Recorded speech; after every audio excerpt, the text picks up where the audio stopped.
نحمده ونصلي ونسلم على سيدنا ومولانا محمد رسوله النبي الأمين المكين الحنين الكريم الرؤوف الرحيم. أما بعد، بسم الله الرحمن الرحيم.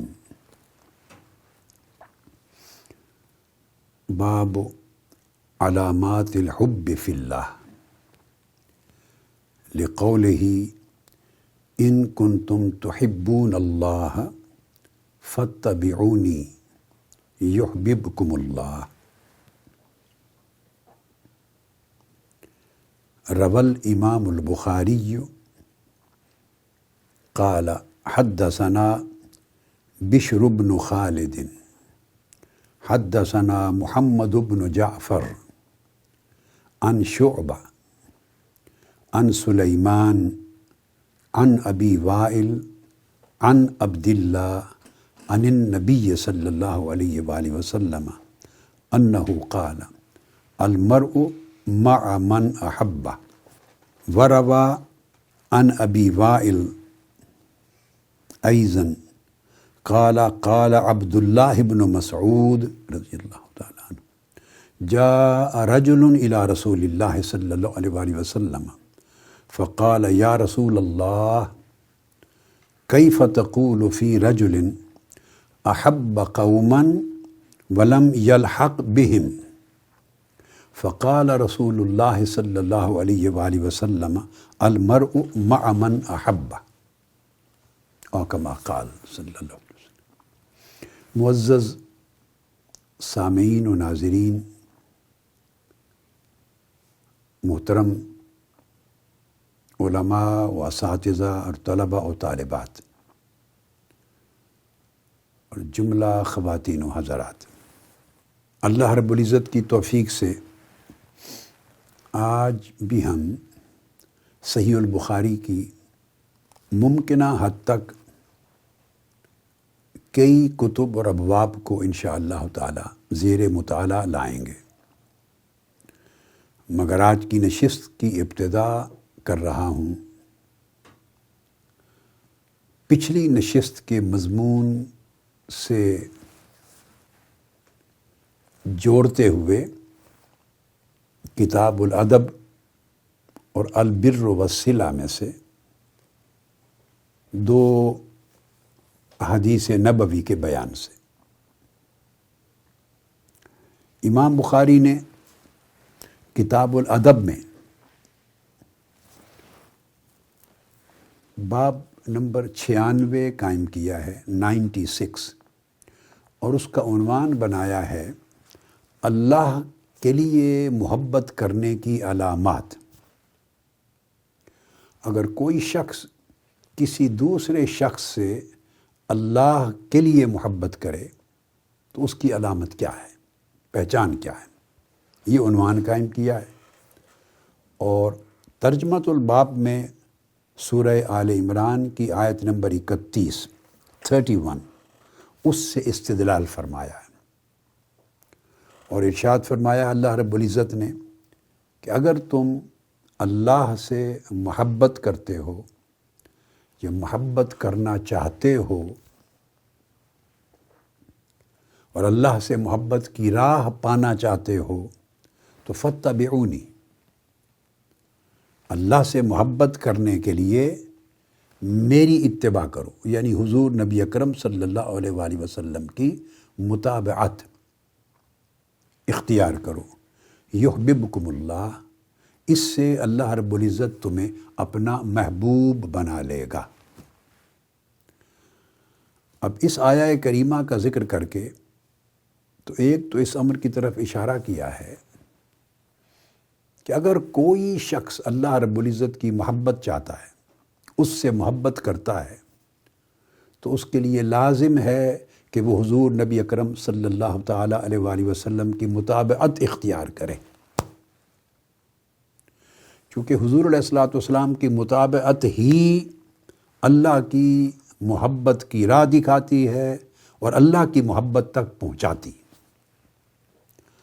اب اگلی چیز جس پر امام بخاری کا فوکس ہے اس باب میں، وہ اس آیت کریمہ میں 3 چیزوں کا ذکر ہے، تو امام بخاری کا جو فوکس ہے وہ پھر پچھلی 2 چیزوں پر ہے۔ ایک تو بندہ اللہ سے محبت کرے، یہ محبت کرنا چاہے ایک، دوسرا پھر محبت الہی کی خاطر حضور علیہ السلام کی اتباع کرے، کامل مطابعت اختیار کرے، 2۔ تیسرا نقطہ یحببکم اللہ، مطابعت نبویہ میں حضور علیہ السلام کی اتباع کے نتیجے میں اللہ رب العزت تمہیں اپنا محبوب بنا لے گا۔ یعنی اللہ جب کسی بندے کو حضور علیہ السلام کی مطابعت اور غلامی کے سبب سے اپنا محبوب بنا لیتا ہے، تو اس کا مطلب یہ ہے کہ اللہ تعالیٰ خود اس بندے سے محبت شروع کر دیتا ہے، جیسا کہ ذکر پچھلی نشست میں ایک حدیث پاک میں آ چکا کہ اللہ رب العزت مطابعت محمدی کے نتیجے میں اس بندے سے خود محبت شروع کر دیتا ہے، تو بندہ اللہ کا محبوب بن جاتا ہے۔ اب یہ آیت کریمہ، اس سے امام بخاری استدلال کرتے ہوئے اگلی حدیث اس معنی پر دلالت کرنے والی لائے ہیں۔ انہوں نے مضمون محبت کو اس جگہ تک پہنچا دیا قرآن مجید کی آیت کے ذریعے کہ بندے نے اللہ سے محبت کرنے سے اپنے سفر زندگی کا آغاز کیا تھا، مطابعت نبوی اختیار کی، یہ اس کا زاد سفر بنا سفر میں، اور نتیجے میں جب منزل پر پہنچا تو اللہ اسے اپنا محبوب بنا چکا تھا، تو اللہ خود اس بندے سے محبت کرنے لگ گیا تھا۔ اب اس نقطے کو ذہن میں رکھیں تاکہ آپ کو ترجمۃ الباب اور حدیث الباب کا تعلق سمجھ میں آ جائے کہ جب اللہ بندے سے خود محبت کرنے لگ گیا اور بندہ اللہ کا محبوب ہو گیا، تو اب یہاں تک تو تھا اللہ کا محبت کرنا اس بندے کے ساتھ، کیوں کہ وہ حضور علیہ السلام کا تابعدار ہو گیا ہے، وہ اللہ کے محبوب کا غلام ہو گیا ہے، اس نے اللہ کے محبوب مکرم کی اتباع اور مطابعت اختیار کر لی ہے۔ اب آگے ارشاد فرمایا، اب جو شخص اس بندے سے محبت کرے گا جسے اللہ نے اپنا محبوب بنایا ہے حضور علیہ السلام کی مطابعت کے نتیجے میں، اب جو شخص بھی تم میں سے اس اللہ کے بندے سے محبت کرے گا، اللہ رب العزت اس محبت کرنے والے کو قیامت میں اور جنت میں اس کے ساتھ جمع کر دے گا، اکٹھا کر دے گا، اس لیے کہ اس بندے نے ایک ایسے شخص کے ساتھ محبت کی ہے اور اللہ کے لیے محبت کی ہے، چونکہ سفر اللہ کی محبت کی چاہت سے شروع ہوتا ہے، تو اللہ کے لیے حضور علیہ السلام کی مطابعت کے باعث اس بندے سے محبت کی ہے جس سے اللہ محبت کر رہا ہے، تو کامن ہو گیا نا، ادھر وہ بندہ اس بندے کا بھی محبوب ہو گیا ہے کہ اللہ کے لیے اس سے محبت کر رہا ہے، اور ادھر وہی بندہ مطابعت محمدی کے نتیجے میں اللہ کا بھی محبوب ہو گیا ہے، تو اللہ کا جو محبوب بن گیا تھا بندہ، تو آپ نے بھی ایک مومن کے طور پہ آپ نے بھی اس کو اپنا محبوب بنا لیا، تو رشتہ محبت میں جڑ گئے، تو اللہ رب العزت نے اس محبت کا صلہ یہ دیا کہ جنت میں اور قیامت میں اس کو اس کے ساتھ جوڑ دے گا۔ اب اس کو کتاب الادب میں لائے ہیں، اور کتاب الادب میں کیوں لائے ہیں؟ اس لیے کہ در حقیقت یہ ادب الہی ہے، اللہ کے ولی سے محبت کرنا، اس کے صالح مقرب بندے سے محبت کرنا، اللہ کے محبوب بندے سے محبت کرنا، یہ ادب الہی ہے۔ جب اس سے آپ محبت کرتے ہیں تو کس لیے کرتے ہیں؟ مال و دولت کے لیے نہیں کرتے، اس کی عمارت اور جاہ و منصب کے لیے نہیں کرتے، اس کے دنیاوی اعزاز اور شان و شوکت کے لیے نہیں کرتے، اپنی کسی حاجت اور ضرورت کے لیے نہیں کرتے، نہیں، دنیا کی کوئی غرض اس محبت میں نہیں ہوتی۔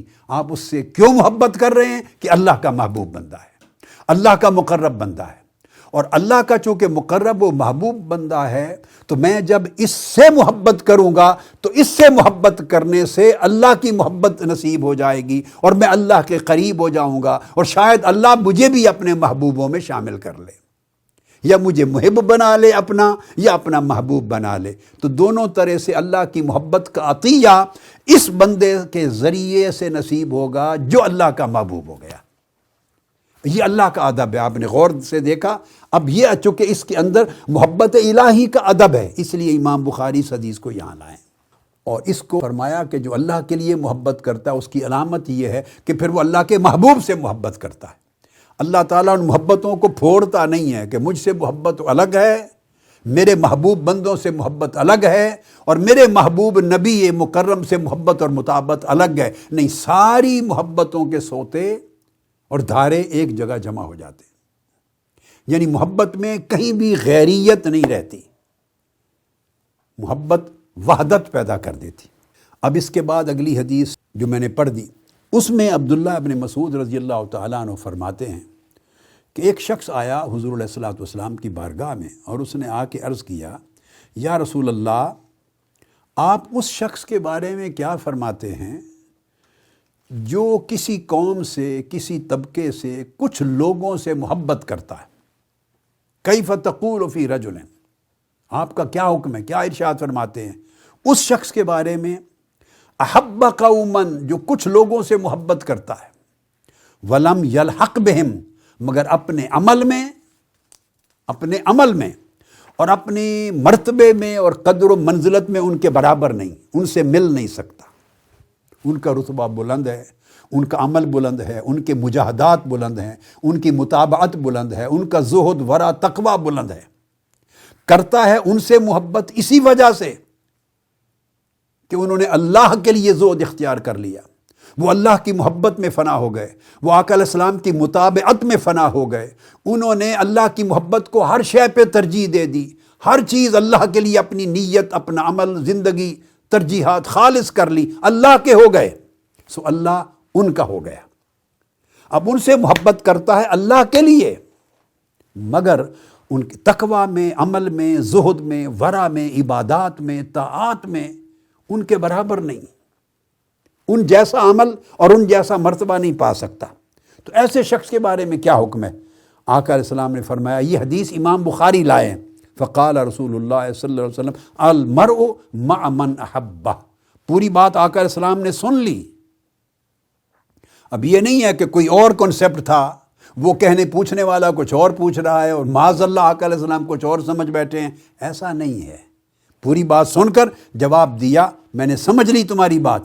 تم پوچھ رہے ہو ایک ایسے شخص کے بارے میں کہ جو اللہ کے محبوب مقرب بندوں سے محبت کرتا ہے، اللہ کے لیے ان کے تقوی، طہارت، پرہیزگاری، عبادت گزاری، تابعداری، وفاداری کی وجہ سے محبت کرتا ہے، اور ہے بھی ان کی مطابعت میں، انہی کی راہ پر، ان کی پیروی میں، نیکی پر، تقوی، عبادت پر، اعمال صالحہ پر، ہے اسی راستے پر، مگر عمل میں، مطابعت میں، تقوی میں، منزلت میں، درجے میں ان کے برابر نہیں، فرق ہے. تو اس کا کیا بنے گا؟ آقا علیہ السلام نے فرمایا، اس محبت کرنے والے کو اللہ رب العزت قیامت کے دن اور جنت میں اس کے محبوب بندے کے ساتھ جوڑ دے گا، پھر بھی اکٹھا کر دے گا. جنت میں ان کو ایک ہی جگہ پہ اللہ پاک رکھ دے گا، ایک ہی مقام عطا کر دے گا. خواہ اس کا اپنا استحقاق کم مرتبے کا تھا، مگر اللہ پاک اس کو ان کے مرتبے کے ساتھ جمع کر دے گا. اب سوال پیدا ہوا، کیوں؟ عمل میں فرق تھا، اس لیے امام بخاری لائے ہیں. اس کے عمل میں فرق تھا مگر ادب تھا، اللہ کی محبت کی چاہت تھی، اللہ والوں سے محبت تھی اللہ کے لیے. تو عمل صحیح تھے، بنیادی فرائض واجبات اس نے پورے کیے تھے، تھا اسی راستے پر تھا، مگر کمی تھی، کوانٹیٹی میں کمی تھی، کہیں کوالٹی میں کمی تھی، رتبے اور درجے میں کمی تھی، محنت و ریاضت میں کمی تھی، مگر اپنی تئیں کوشش کرتا تھا، ان جیسا نہیں بن سکا. وہ جو کمی رہ گئی اس کی اپنی عمل میں اور ان کی کاوش میں، اللہ پاک اس ساری کمی کو اس کی محبت کے باعث جو اللہ کے بندے سے اللہ کے لیے اس نے کی، اس محبت کے ذریعے کمپنسیٹ کر دے گا. اور اس میں چونکہ اللہ کی محبت کا ادب ہے، تو ایک ادب الوہیت کے باعث، ایک اس محبت کے باعث جو اللہ کے لیے کی، اللہ پاک اس کمی کو پورا کر دے گا. شرط ہے کہ اسی راہ پر ہو، رستہ نہ بدلے، ان کے شیوا سے جدا نہ ہو جائے، نیکی کی راہ کو چھوڑ نہ دے، ان کی مطابعت اختیار کرے، اپنی کوشش میں کمی نہ کرے. ٹھیک ہے، اللہ پاک نے اس کو ایکسیپٹ کر لیا کہ وہ اس جگہ تک نہیں پہنچ سکتا، وہ جو کمی ہے وہ اللہ پوری کر دے گا اس محبت کی برکت سے. اس کو بھی امام بخاری ادب کے مقام میں لائے ہیں کہ یہ جو محبت ہے اللہ والوں سے، اللہ کے لیے محبت کرنا، صالحین سے، اولیاء سے، علماء عاملین سے، متقین سے، اللہ کے محبوب و مقرب بندوں سے محبت کرنا اللہ کی خاطر، اللہ پاک قیامت کے دن بہت سی کمیاں اس کی پوری کر کے اس کے ساتھ ملا دے گا، بشرطے کہ وہ ہے انہی کی راہ پر، صراط الذین انعمت علیہم، انہی انعام یافتہ بندوں کی راہ پر چل رہا ہے۔ اس میں وہ بگاڑ نہیں آیا بنیادی کہ راستہ بدل گیا ہو، بد ظن ہو گیا ہو، بدگمان ہو گیا ہو، بے ادب ہو گیا ہو، گستاخ ہو گیا ہو، نافرمان ہو گیا ہو، معصیت کار ہو گیا ہو، راستہ چینج کر لیا ہو، یہ نہیں ہوا، رہا استقامت سے اسی راستے پر ہے، ادب قائم رکھا ہے، سوء ظن نہیں لیا، حسن ظن قائم رکھا ہے، حسن ادب قائم رکھا ہے، حسن عقیدہ قائم رکھا ہے، حسن عمل قائم رکھا ہے، حسن تعلق قائم رکھا ہے انہی کی راہ پر چلتا گیا، اس میں نہیں لرزا، مگر جو کمی رہ گئی وہ اللہ پاک نے اس محبت کے باعث پوری کر دی۔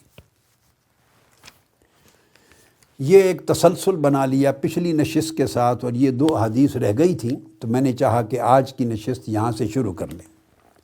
اب اس کے بعد کتاب الصلاۃ سے میں حدیث لے رہا ہوں تاکہ نماز کا مضمون صحیح بخاری سے کچھ لے لیں، تبرکاً تھوڑا تھوڑا ضروری ابواب میں سے لیتے جائیں۔ کتاب الصلاۃ اس کا نمبر 8 ہے، اور اس کا پہلا باب ہے باب کیف فرضت الصلاۃ فی الاسراء، کہ نماز یعنی شب اسراء اور معراج کا جو معجزہ تھا اس میں کیسے فرض کی گئی۔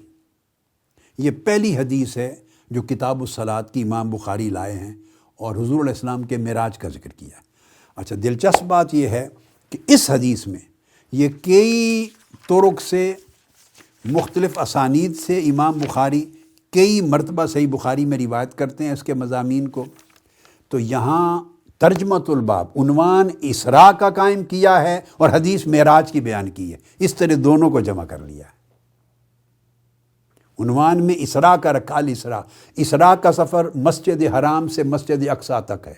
اعوذ باللہ من الشیطان الرجیم، سبحان الذی اسریٰ بعبدہ لیلا من المسجد الحرام الی المسجد الاقصیٰ الذی بارکنا حولہ۔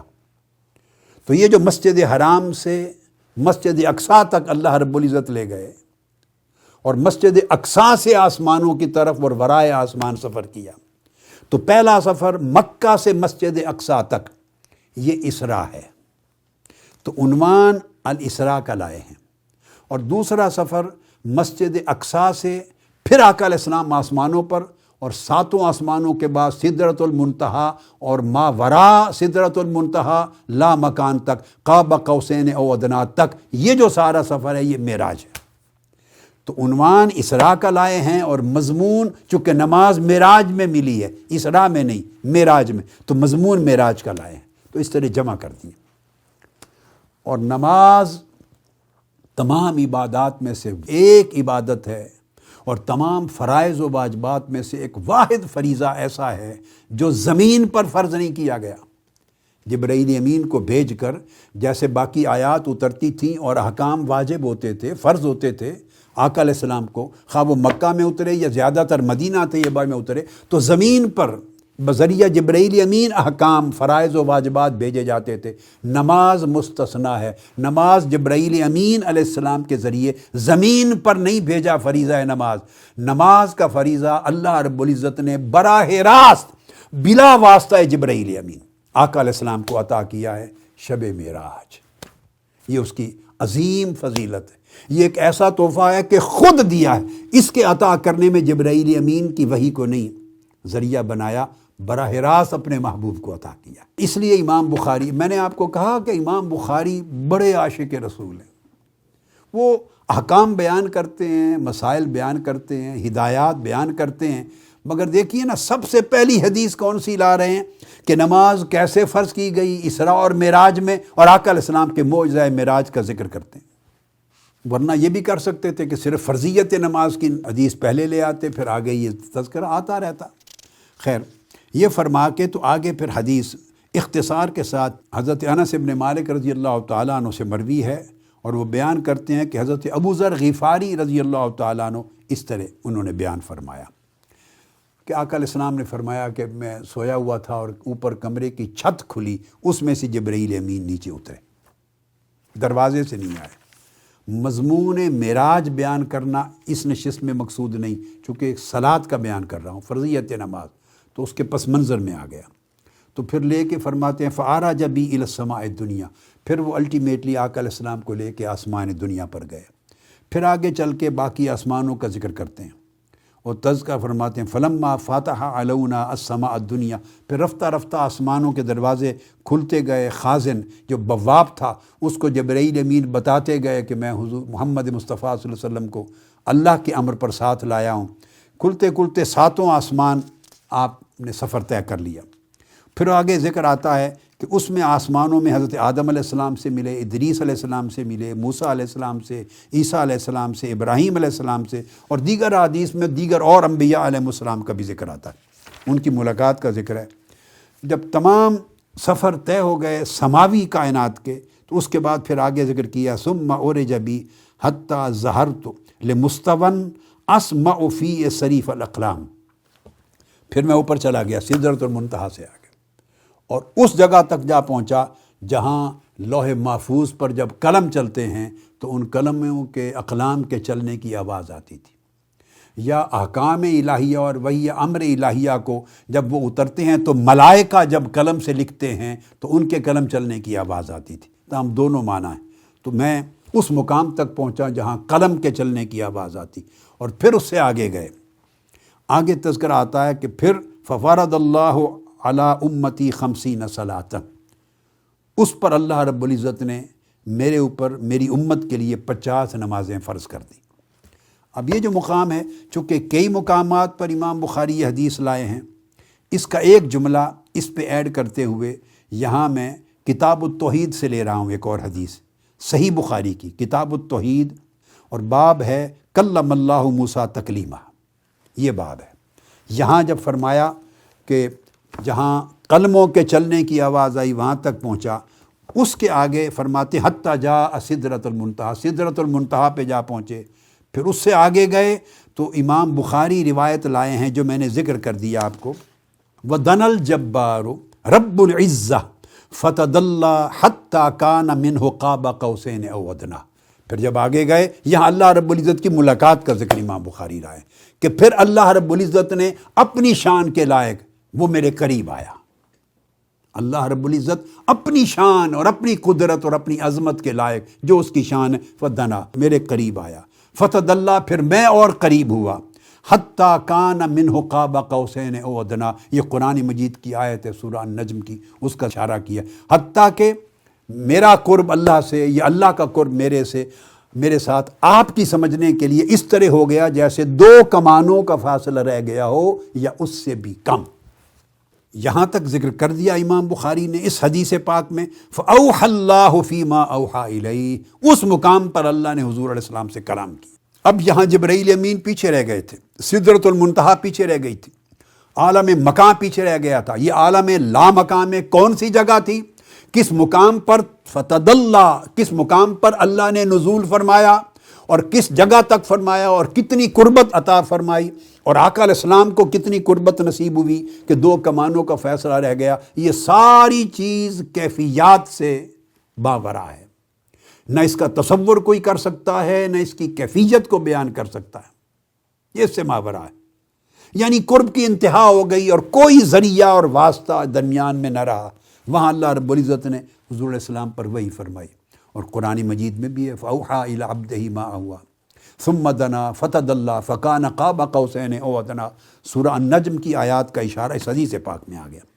وہاں پر رات اور دن 24 گھنٹے کے لیے 5 نمازیں فرض کیں، ثم حبط حتیٰ بالغ موسیٰ، آقا علیہ السلام فرماتے ہیں پھر وہ نیچے اترے، حضرت انس روایت کرتے ہیں ابو ذر سے کہ حضور علیہ السلام پھر نیچے اترے، حتیٰ کہ پھر وہ موسیٰ علیہ السلام جہاں درمیان میں کھڑے تھے وہاں تک پہنچے، حتیٰ مررت علی موسیٰ، میرا گزر موسیٰ علیہ السلام کے پاس سے ہوا۔ موسیٰ علیہ السلام نے پوچھا ما فرض اللہ لک علی امتک، یا رسول اللہ صلی اللہ علیہ وسلم، اللہ رب العزت نے آپ کی امت کے لیے کیا فرض کیا ہے؟ قلت فرض 50 صلاۃ، میں نے کہا کہ 50 نمازیں فرض کی ہیں۔ قال فرجع الی ربک، یا رسول اللہ صلی اللہ علیہ وسلم اللہ کی طرف واپس چلے جائیے، فإن امتک لا تطیق ذلک، آپ کی امت 50 نمازیں ہر روز پڑھنے کی طاقت نہیں رکھتی۔ فراجعنی فوضع شطرہا، میں پھر واپس گیا اللہ رب العزت کے حضور، واپس گیا تو اللہ رب العزت نے اس کا کچھ حصہ کم کر دیا، کچھ حصہ کم کر دیا۔ اب یہ دوسری بہت سی حدیث میں یہ بیان پورا تفسیر کے ساتھ ہے۔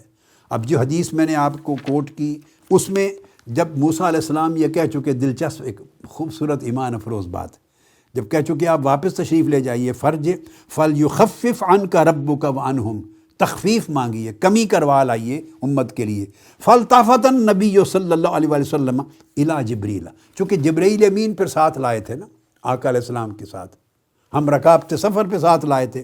آقا علیہ السلام نے مڑ کے جبرائیل امین کو دیکھا، کأنہ یستشیرہ فی ذالک، ایسے لگتا تھا جیسے مشورہ کر رہے ہیں جبرائیل سے کہ موسیٰ علیہ السلام نے یہ کہا ہے، جبرائیل تمہارا کیا خیال ہے، میں واپس جاؤں اللہ کے حضور کم کروانے کے لیے؟ فاشار الیہ جبریل، جبرائیل امین نے آپ کو اشارہ کیا، ان نعم ان شئت، یا رسول اللہ بالکل ٹھیک ہے اگر آپ پسند فرمائیں، آپ کی مرضی ہے۔ تو یہ جملے بڑے پیارے ہیں۔ فعلا بہ الی الجبار، آقا علیہ السلام پھر واپس اوپر پلٹ کے گئے اور اللہ کے حضور پہنچ گئے، الجبار۔ فقال وہو مکانہ، اور وہ اپنی جگہ پر تھے۔ اب مکان سے مراد اللہ کی طرف نسبت نہیں، آقا علیہ السلام اپنی جگہ جو آپ کے لیے مقرر تھی، علو کی، بلندی کی، وہاں پر کھڑے ہوئے۔ اللہ سے عرض کیا آگے پھر، یا رب خفف عنا فإن امتی لا تستطیع ھذا، میرے مولا ہماری نمازوں 50 نمازوں کو کم کر دیں، میری امت 50 نمازوں کی استطاعت نہیں رکھے گی۔ فوضع عنہ 10 صلوات، 10 نمازیں کم کر دی اس ایک وزٹ پہ۔ باقی دیگر حدیث بخاری اور مسلم میں آتا ہے کہ 5 نمازیں کم کری، اور ایسی حدیث ہیں صحیح ہیں بخاری مسلم کی کہ جس میں 9 مرتبہ آنا جانا ہوا اور ہر بار 5 نمازیں کم ہوئی۔ تاہم کسی جگہ عدد بیان نہیں کیا، کسی جگہ بیان کیا، یہ تفصیلات ہیں، صحابہ نے جیسے جیسے بیان کیا ویسے ویسے روایت ہو گئی۔ الغرض واپس آپ تشریف لائے، جب واپس پہنچے تو موسیٰ علیہ السلام نے پھر پوچھا، آپ نے فرمایا اتنی کم کر دی۔ فقال راجع ربک فإن امتک لا تطیق، آپ پھر جائیے، آپ کی امت اتنی طاقت نہیں رکھتی۔ اسی طرح دوسری حدیث میں ہے کہ آپ نے پھر جبرائیل امین کی طرف دیکھا، مشورہ کیا، انہوں نے کہا جیسے آپ کی مرضی۔ اس حدیث میں مختصر ہے کہ آقا علیہ السلام واپس تشریف لے جائے، فراجعت فوضع شطرہا، اللہ پاک نے پھر کچھ کم کر دی۔ فرجعت الیہ، پھر آپ واپس تشریف لائے، پھر موسیٰ علیہ السلام راستے میں ان کو کھڑے کیے رکھا۔ انہوں نے پوچھا اب کیا ہوا؟ آپ نے فرمایا اتنی کم ہو گئیں۔ الغرض وہ واپس عرض کرتے رہے، بیچتے رہے، آقا بارگاہ جبار میں، اللہ بارگاہ الوہیت میں جاتے رہے، اللہ رب العزت رفتہ رفتہ کم فرماتا رہا، آخر پہ 5 نمازیں رہ گئیں۔ اللہ رب العزت نے فرمایا فقال ہی خمس وہی خمسون، یہ 5 نمازیں پڑھنے کے لیے ہیں، اور یہ 50 جن کا حکم دیا تھا وہ قائم ہے، یہ اجر اور ثواب کے لیے ہے۔ پڑھیں گے 5 مگر اجر و ثواب 50 نمازیں پڑھنے کا ہوگا۔ جو شخص پابندی کے ساتھ نماز پنجگانہ ادا کرتا ہے، 5 نمازیں، اللہ پاک اس کو وہی پہلے کلمہ مبارکہ کی طرح 50 نمازیں ہر روز پڑھنے کا اجر عطا کرتا ہے۔ فرمایا لا یبدل القول لدی، جو بات میں نے فرما دی تھی اس کو تبدیل نہیں کیا جاتا، میں نے اجر میں قائم رکھا۔ پھر واپس پلٹ آئے، موسیٰ علیہ السلام نے پھر عرض کیا راجع ربک، پھر جائیے اللہ رب العزت کی طرف رجوع کر کے اور کم کروائیے، امت شاید یہ بھی نہ پڑھ سکے۔ فقلت استحییت من ربی، میں نے کہا موسیٰ اب مجھے شرم آتی ہے، حیا آتی ہے، اتنی بار گیا ہوں، ہر بار کم ہوئی ہیں، اب اس کو بھی پھر کم کروانے جاؤں، مجھے حیا آتی۔ اس کے بعد ثم انطلق بی حتی انتہا بی الی سدرۃ المنتہا، پھر سدرۃ المنتہا، پھر جنت میں جانا، پھر آگے کا سفر حدیث پاک میں بیان ہوا۔ اس حدیث کے ذریعے امام بخاری نے یہ اسٹیبلش کر دیا کہ نماز پنجگانہ جو ہے یہ فریضہ کس طرح فرض کیا گیا معراج کی رات، اور اس کا کیا بلند مقام ہے۔ نماز اس طرح آقا علیہ السلام کی امت کے مومنوں کے لیے بھی معراج ہے۔ جو آدمی پابندی کے ساتھ، رجوع کے ساتھ خشوع کے ساتھ اور ذوق و شوق کے ساتھ، اہتمام کے ساتھ اور آداب کے ساتھ نماز محبت کے ساتھ ادا کرتا ہے، گویا اللہ رب العزت وہ جو معراج کی رات آقا علیہ السلام کو قربت ملی تھی بارگاہ الوہیت کے ساتھ، اس قربت معراج کا فیض اس کے نصیب کے مطابق عطا کرتا ہے۔ تو نماز مومن کی معراج بنا گی۔ یہ مضمون مکمل ہوا کہ نماز فرض کیسے ہوئی۔ اب اس کے بعد حدیث لیتے ہیں کتاب و مواقیت الصلاۃ سے، نماز کے اوقات کے اوپر کتاب ہے۔ اس حدیث میں حضرت ابو ہریرہ رضی اللہ تعالیٰ عنہ روایت کرتے ہیں انہ سمع رسول اللہ صلی اللہ علیہ وسلم یقول ارأیتم لو ان نہرا بباب احدکم یغتسل فیہ کل یوم خمسا ما تقول ذلک یبکی من درنہ قالوا لا یبکی من درنہ شیئا قال فذلک مثل الصلوات الخمس یمحو اللہ بہ الخطایا۔ آقا علیہ السلام نے فرمایا لوگو دیکھو، اگر تمہارے گھر کے آگے ایک نہر بہہ رہی ہو، دریا بہہ رہا ہو، اور تم میں سے کوئی شخص ہر روز دن میں 5 مرتبہ اس صاف ستھرے پانی میں، دریا کے پانی میں غسل کرے، آقا علیہ السلام نے فرمایا اس کے جسم پر میل کچیل کا کوئی ذرہ باقی رہ جائے گا جو ہر روز 5 مرتبہ نہائے۔ صحابہ کرام نے عرض کیا یا رسول اللہ بالکل کچھ نہیں بچے گا میل میں سے۔ فرمایا یہ پنجگانہ نماز کی مثال ہے۔ جو شخص ہر روز پابندی کے ساتھ 5 نمازیں ادا کرتا ہے، اللہ رب العزت اس کی ساری خطائیں ہر روز کی بنیاد پہ معاف کر دیتا، مٹا دیتا ہے اور اس کو صاف ستھرا اجلا کر دیتا ہے۔ یہ نماز کی فضیلت ہے۔ اور دوسری طرف نماز ترک کرنے والا من ترک الصلاۃ متعمدا فقد کفر، جو نماز کو چھوڑ دیتا ہے جان بوجھ کر، وہ کفر کا عمل کرتا ہے، یعنی اپنے آپ کو کافروں کے ساتھ ملا لیتا ہے۔ اور ایک حدیث میں آقا علیہ السلام نے فرمایا بین العبد و بین الکفر ترک الصلاۃ، مومن یعنی مسلمان اور کافر کے درمیان جو فرق کرنے والی چیز ہے وہ نماز پڑھنا یا نماز کا ترک کر دینا۔ ہم کتنے غافل ہیں نماز کے باب میں۔ نماز کے بغیر ایمان اسٹیبلش ہی نہیں ہوتا لائف میں۔ یہ تو ایک گوشہ ہے، اور دوسرا گوشہ ہے کہ نماز معراج محمدی کا تحفہ ہے۔ آقا علیہ السلام خود یہ عطیہ مقام قاب قوسین او ادنیٰ سے لے کر آئے معراج کی رات۔ تو جو شخص اس کو ریگولرلی ادا کرتا ہے اس کو معراج کے فیوزات میں سے، برکات میں سے اور انوار و تجلیات میں سے حصہ ملتا ہے۔ پھر جتنے ذوق و شوق سے پڑھے گا، جتنے تعدیل ارکان سے پڑھے گا، جتنے آداب کے ساتھ پڑھے گا، جتنے خشوع اور خضوع کے ساتھ پڑھے گا، اتنا زیادہ حصہ اس کا معراج کی قربتوں کا اور تجلیوں کا بڑھتا جائے گا۔ اب چونکہ خشوع کا ذکر کیا میں نے، اگلی حدیث بھی خشوع پر آ گئی۔ اب وہ کتاب الاذان سے لے رہا ہوں، اگلی کتاب الاذان ہے اور کتاب کا نمبر ہے 88۔ باب الخشوع فی الصلاۃ، نماز میں خشوع کا باب، کہ بندہ کس طرح اپنے دل و جان اور سوچوں کو سب کچھ یکجا کر کے اللہ کے حضور جھک جاتا ہے، کس طرح خشوع اور خضوع لاتا ہے، رغبت اور محبت اور توجہ اور انہماک پیدا کرتا ہے نماز میں۔ حدیث یہ ہے ابو ہریرہ رضی اللہ تعالیٰ عنہ روایت فرما رہے ہیں، آقا علیہ السلام مصلی پر تشریف فرمائے، آپ نے صحابہ سے کہا پیچھے، ان رسول اللہ صلی اللہ علیہ وسلم قال هل ترون قبلتی ہا ہونا، آپ نے فرمایا کیا تم یہ دیکھ رہے ہو کہ میرا قبلہ اس طرف ہے، اور چونکہ قبلہ سامنے ہے سو میں سامنے دیکھ رہا ہوں نماز کے لیے، اور سامنے دیکھنے کا مطلب یہ سمجھتے ہو کہ میں ادھر ہی دیکھتا ہوں جو سامنے اور پیچھے کچھ نہیں دیکھتا، یہ معنی تھا۔ یعنی چونکہ قبلہ ادھر ہے اور میں اس طرف متوجہ ہوں تو کیا یہ خیال تو نہیں کر رہے کہ پیچھے مجھے نظر نہیں آتا؟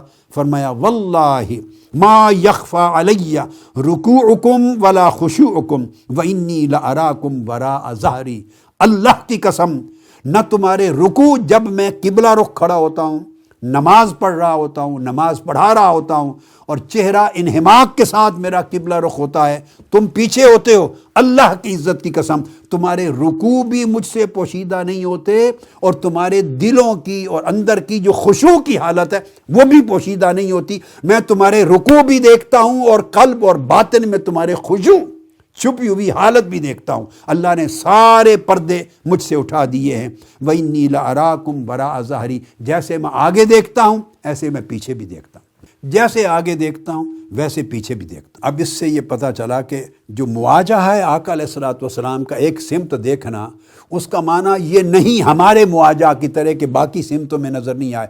آقا علیہ السلام کی نگاہ میں ساری سمتیں رہتی ہیں۔ یہ تو صحابہ کرام کے دور کی بات ہے، آج بھی آقا علیہ السلام کی امت کے احوال حضور علیہ السلام پر پیش ہوتے ہیں۔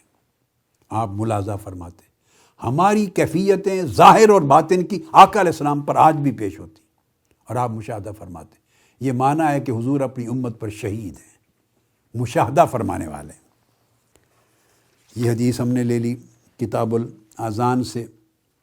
اب ایک اور حدیث ہے، باب حد اتمام الرکوع والاعتدال فیہ والتمانین، کتاب الاذان کا۔ حضرت براء بن عازب رضی اللہ تعالیٰ عنہ راوی ہیں، عن البراء قال کان رکوع النبی صلی اللہ علیہ وآلہ وسلم وسجودہ وبین السجدتین واذا رفع من الرکوع ما خلا القیام والقعود قریبا من السواء۔ یہ نماز کا ادب سکھایا جا رہا ہے۔ قائم یہ کیا ہے باب رکوع اور سجود کو پورے شان و شوکت اور آداب کے ساتھ مکمل کرنا، اور اعتدال کے ساتھ مکمل کرنا، اور ہر نماز کے رکن کو پورا کرتے ہوئے اطمینان قائم رکھنا، سکون سے قائم رکھنا، یعنی بھاگم بھاگ نہ کرنا، ٹکرے نہ مارنا زمین پر، نیچے گئے پھر اوپر آئے، نیچے گئے اوپر آئے، تیزی سے پڑھے اور پڑھ کے تو سلام پھیر دیا۔ یعنی نماز سے جی نہ چھڑایا جائے بلکہ نماز میں جی لگایا جائے۔ نماز سے جی چھڑایا نہ جائے، نماز میں جی لگایا جائے، تب اس کو معراج میں سے کچھ حصہ ملے گا۔ تو حدیث میں فرماتے ہیں کہ آقا علیہ السلام کا رکوع کرنا، حضور علیہ السلام کا سجود کرنا، اور دونوں سجدوں کے درمیان بیٹھنا، اور رکوع کرنے کے بعد جب کھڑا ہونا، یہ ساری کیفیتیں آقا علیہ السلام کی ایسی تھی کہ سب میں ایک جیسا وقت لیتے تھے، قریبا من السماء۔ یعنی جتنا وقت آقا علیہ السلام رکوع میں لیتے اتنا ہی وقت رکوع کے بعد قیام میں لیتے، قوما میں۔ پھر جتنا وقت سجدے میں لیتے اتنا وقت ہی سجدے کے بعد پھر بیٹھنے میں لیتے، پھر سجدے میں لیتے۔ تو رکوع میں، سجود میں، قوما میں اور قعدہ بین السجدتین میں برابر وقت لگتا تھا۔ اتنے اطمینان کے ساتھ نماز پڑھتے، سوائے اس قیام کے جس میں قرات کی جاتی ہے اور اس قعود کے جس میں تشہد پڑھا جاتا ہے اینڈ پر۔ یہ نماز کا ادب بیان کیا ہے۔ پھر اگلی حدیث ہے 793 اور چیپٹر 122، باب امر النبی صلی اللہ علیہ وسلم الذی لا یتم رکوعہ بالاعادہ۔ جو شخص اپنی رکوع سجود کو صحیح طریقے سے مکمل نہیں کرتا اور ایسے ایکسرسائز کرتا ہے تیزی سے، اس کو حکم دیا کہ نماز دہرائے، اس کی نماز نہیں ہوتی۔ کیا فائدہ، اللہ کے حضور کھڑے بھی ہوئے، وقت بھی نکالا، وضو بھی کیا، مصلی پر بھی آئے، نماز بھی پڑھی، اور نماز پڑھی مگر نہ پڑھی۔ چند منٹ اور لگ جاتے ہیں۔ جب اللہ کے حضور کھڑے ہوں تو ادب کے ساتھ کھڑے ہوں، رغبت کے ساتھ کھڑے ہوں، محبت کے ساتھ کھڑے ہوں۔ جہاں آپ کا مواجہہ ہو وہاں آپ کا خشوع اور خضوع بھی ہو اللہ کی طرف۔ اس حدیث میں ارشاد فرمایا ہے، عن ابی ہریرہ رضی اللہ تعالیٰ عنہ، ایک شخص کا واقعہ بیان کیا، ان النبی صلی اللہ علیہ وسلم داخل المسجد، آپ مسجد میں تشریف لے آئے، فداخل رجل فصلی، اتنے میں آپ کے سامنے ایک اور شخص آیا، اس نے نماز پڑھی۔ نماز پڑھنے کے بعد آ کے حضور علیہ السلام کی بارگاہ میں سلام پیش کیا، آپ نے کو سلام کا جواب دیا، فقال، اور کہا، فقال ارجع فصلی فانک لم تصلی، سلام کا جواب دے کے فرمایا واپس جاؤ، نماز پڑھو، تم نے نماز نہیں پڑھی۔ وہ نماز آقا علیہ السلام کے سامنے پڑھی ہے اس کے بعد سلام عرض کی، فرمایا تم نے نماز نہیں پڑھی، تمہاری نماز نہیں ہوئی۔ فصلی، پھر گیا اس نے نماز پڑھی، پھر آ کے سلام عرض کیا، فقال ارجع فصلی فانک لم تصلی، واپس پلٹ کے جاؤ، تمہاری نماز تم نے نہیں پڑھی۔ پھر اس نے پڑھی، پھر گیا، فرمایا پلٹ کے جاؤ، تم نے نماز نہیں پڑھی۔ 3 مرتبہ ایسا کیا۔ فقال والذی بعثک بالحق فما احسن غیرہ فعلمنی، یا رسول اللہ میں اس سے بہتر نہیں پڑھ سکتا، مجھے اور سمجھ نہیں ہے کہ کیا کروں، پھر آپ مجھے سمجھا دیں۔ پھر آپ نے فرمایا فَإِذَا قُمْتَ إِلَى الصَّلَاةِ فَكَبِّرْ، سنو نماز کیسے پڑھتے ہیں، جب نماز کے لیے کھڑے ہوں یکسوئی کے ساتھ تو تکبیر کہو، ثم اقرأ ما تیسر معک من القرآن، پھر جو کچھ تمہارے پاس پڑھنے کا یاد ہے اس کے ساتھ سورہ فاتحہ اور قرآن کی آیات کو پڑھو۔ جب پڑھو ثم ارکع حتی تطمئن راکعا، اس کے بعد جب رکوع کرو تو اس طریقے سے کرو کہ اطمینان ہو جائے، تمہاری پشت نیچے رکوع میں رہنے میں اطمینان ہو جائے۔ ثم ارفع حتی تعتدل قائما، رکوع کے بعد جب کھڑے ہو اور اس طرح کھڑے ہو کہ پورے تمہارے قیام میں اعتدال ہو جائے، اس میں بھی اطمینان اور سکون آ جائے۔ ثم اسجد حتی تطمئن ساجدا، پھر سجدہ کر اور سجدہ کرو اس طرح کہ اس میں بھی اطمینان آ جائے، سکون اور اطمینان سے پڑھو اور سجدہ کرو۔ ثم ارفع حتی تطمئن جالسا، پھر اٹھو، ایسے نہیں کہ سجود سے اٹھ کے پھر دوبارہ چلے جاؤ، نہیں، اس کو پھر بیٹھو اور بیٹھنے کی حالت میں اطمینان آ جائے۔ ثم اسجد حتی تطمئن ساجدا، پھر سجدہ کرو تاکہ حالت سجود میں اطمینان آ جائے۔ ثم افعل ذلک فی صلاتک کلھا، پھر ساری نماز اسی طرح اطمینان اور سکون سے ادا کرو۔ اگر اس طرح کرو گے تو تمہاری نماز ہوگی، ورنہ نماز نہیں ہوگی۔ یہ دوسری چیز ارشاد فرما دی نماز کے حکم میں آقا علیہ الصلوۃ والسلام نے۔